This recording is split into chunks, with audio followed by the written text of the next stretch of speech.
আসসালামু আলাইকুম দর্শক। এইচএসসি পরীক্ষার্থী এক ছাত্রীর কাছে দুটো অপশন। এক হচ্ছে মা অসুস্থ, তাকে হাসপাতালে রাখতে হবে। আবার এইচএসসি পরীক্ষা শুরু হয়েছে, তাকে পরীক্ষা হলে যেতে হবে। এখন এই ছাত্রী মেয়েটি, তার কাছে সে কোনটা বেছে নেবে, মাকে নাকি পরীক্ষা? ছাত্রীটি মাকে বেছে নিয়েছে। মা অসুস্থ, সেই কারণে তাকে হাসপাতালে সে পৌঁছে দিয়েছে। পৌঁছে সে যখন পরীক্ষা দিতে পরীক্ষা হলে আসলো, তখন অলরেডি পরীক্ষা শুরু হয়ে গেছে। পরীক্ষা সে দিতে পারেনি দেরিতে আসার কারণে। এই ঘটনাটি ভাইরাল হয়েছে সামাজিক যোগাযোগ মাধ্যমে। ঘটনাটি প্রধান উপদেষ্টার প্রেস উইংয়ের নজরে এসছে বা প্রধান উপদেষ্টার কার্যালয়ের নজরে এসছে। তারপর সরকার সিদ্ধান্ত নিয়েছে বা প্রধান উপদেষ্টার কার্যালয় সিদ্ধান্ত নিয়েছে এই দেরিতে আসা ছাত্রীর পরীক্ষা আলাদাভাবে নেওয়া হবে। তারা ঘোষণা করেছে যে ছাত্রীটির পরীক্ষা আলাদাভাবে নেওয়া হবে। দর্শক, এইরকম একটি মানবিক কাজ করেছে প্রধান উপদেষ্টার কার্যালয়। দেখেন, ছাত্রীটি কিন্তু বলতে পারতো তার পরিবারের সদস্যদেরকে, না মাকে তোমরা নাও, আমি নেব না, আমি পরীক্ষা দিতে যাব না। কিন্তু মেয়েটি তার মার প্রতি তার কতখানি ভালোবাসা, কতখানি মমতা, যে সে সবকিছু বাদ দিয়ে আগে মাকে প্রাধান্য দিয়েছে। সে মাকে হাসপাতালে রেখে তারপরে পরীক্ষা দিতে যখন এসছে, তখন কিছুটা দেরি হতে সে পরীক্ষা দিতে পারেনি এবং কান্নায় ভেঙে পড়েছে। গতকাল সামাজিক যোগাযোগ মাধ্যম। আসসালামু আলাইকুম ওয়া রাহমাতুল্লাহ।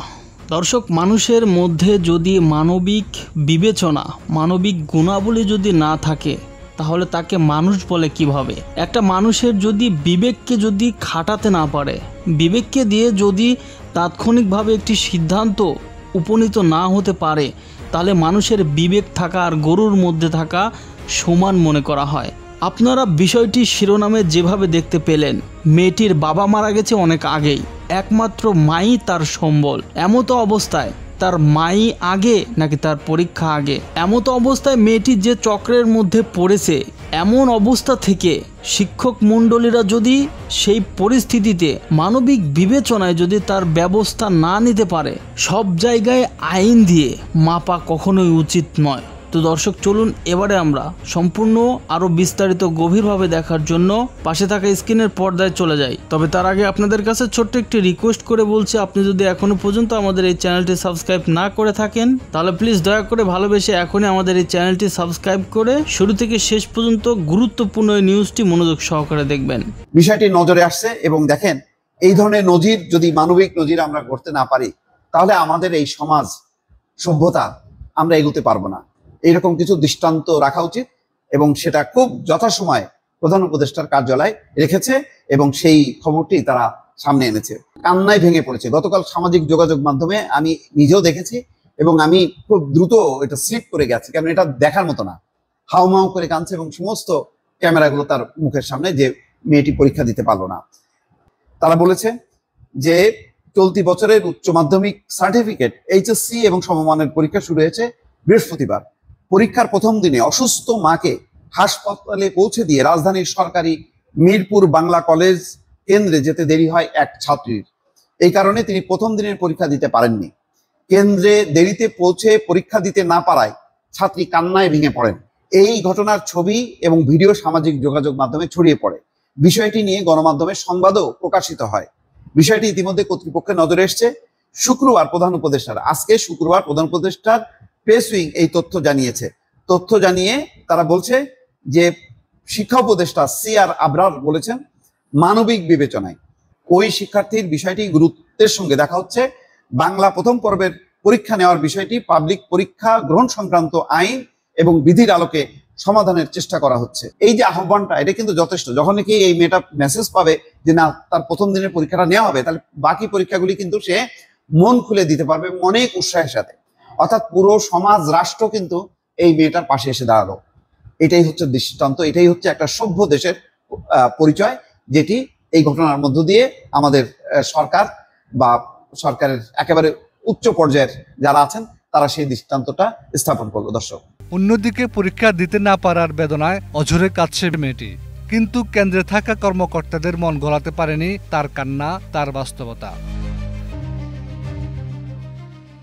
উচ্চ মাধ্যমিক পরীক্ষার প্রথম দিনে যেন জীবনের সবচেয়ে কঠিন মুহূর্তের মুখোমুখি হলেন আনিসা আহমেদ। বাবা নেই, মাই একমাত্র ভরসা। কিন্তু ২৬ জুন বৃহস্পতিবার সকালে পরীক্ষার ঠিক আগে হঠাৎ মা স্ট্রোক করেন।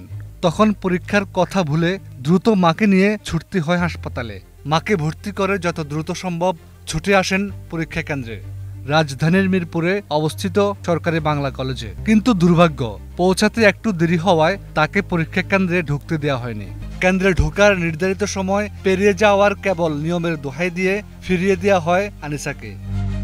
এই হৃদয় বিদারক ঘটনার ভিডিও ছড়িয়ে পড়ে সামাজিক যোগাযোগ মাধ্যমে।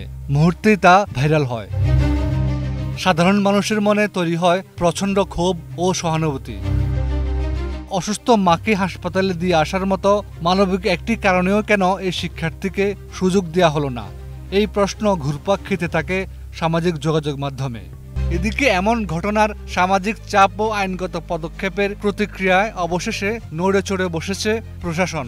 এক বিবৃতিতে প্রধান উপদেষ্টার প্রেস উইং জানায়, বিষয়টি সংশ্লিষ্ট কর্তৃপক্ষের নজরে এসেছে।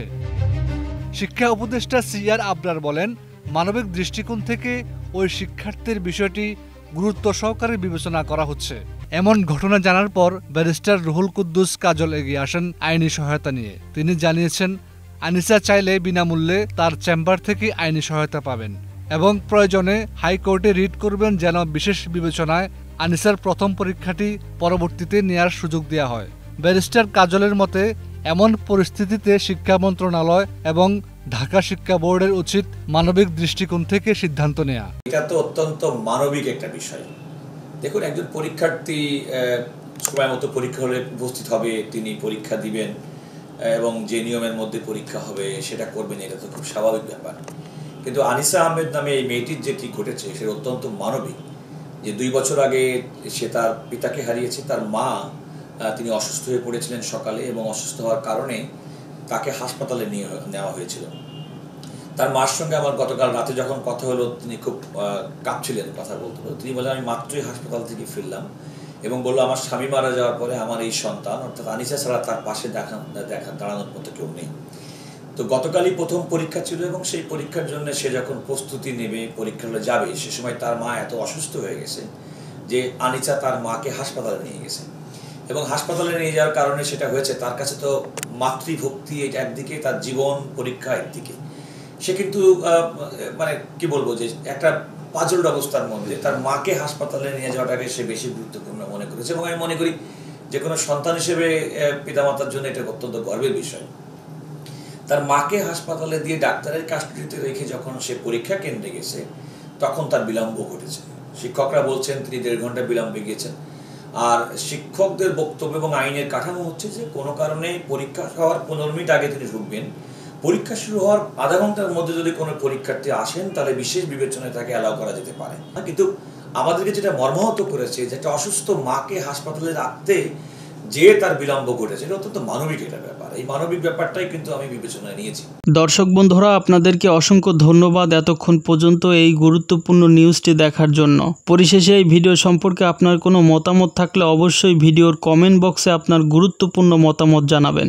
সেই সাথে আপনাদেরকে অনুরোধ করে বলছি, আপনি যদি এখনও পর্যন্ত আমাদের এই চ্যানেলটি সাবস্ক্রাইব না করে থাকেন তাহলে প্লিজ দয়া করে ভালোবেসে এখনই আমাদের এই চ্যানেলটি সাবস্ক্রাইব করে পাশে থাকা বেল আইকনটি বাজিয়ে দেবেন পরবর্তী আরও আলোচিত আপডেট সংবাদ পাওয়ার জন্য। সর্বদা আপনার এবং আপনার পরিবারের সুস্বাস্থ্য কামনা করে আজকের মতো এখানেই বিদায় নিচ্ছি। সবাই ভালো থাকবেন, সুস্থ থাকবেন। আল্লাহ হাফেজ।